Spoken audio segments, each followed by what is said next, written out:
Hello everyone, welcome back to my mini vlog. आणि तुम्हाला सगळ्यांना हॅपी गणेश जयंती.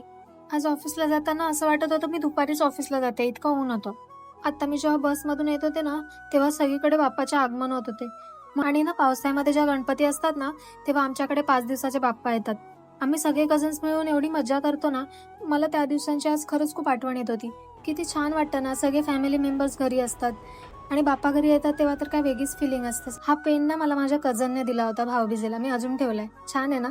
सकाळी येताना ऑफिसमध्ये खायला काय काय घेऊन आले होते. मला डार्क चॉकलेट पेक्षा ना असे वेफर्स वाले चॉकलेट जास्त आवडतात. एकदम क्रंची क्रंची मस्त लागतात. हे चार्जरचं केस मी जेव्हा फोन घेतला होता तेव्हा लावलं होतं, म्हणजे ऑलमोस्ट 2 इयर्स झालेत. आणि हे मी का लावलं होतं कारण की हा माझा चार्जर प्रोटेक्ट करेल. पण मी हे लावलंय तरी पण माझी केबल पूर्ण काळी झाली यातून. आणि दुपारी झोप नको यायला म्हणून मी चॉकलेट्स घेऊन आले होते, पण तरी पण मला झोप येतच होती. मी ना माझी इयर पिअर्सिंग केली होती 6 महिन्याआधी. माझं राईट इयरचं पिअर्सिंग अजून पण हील झालं नाहीये. आणि घरी जाताना ना इकडे बाप्पा आले होते. छान डेकोरेशन केलंय ना. तर असा होता माझा आजचा दिवस. बाय.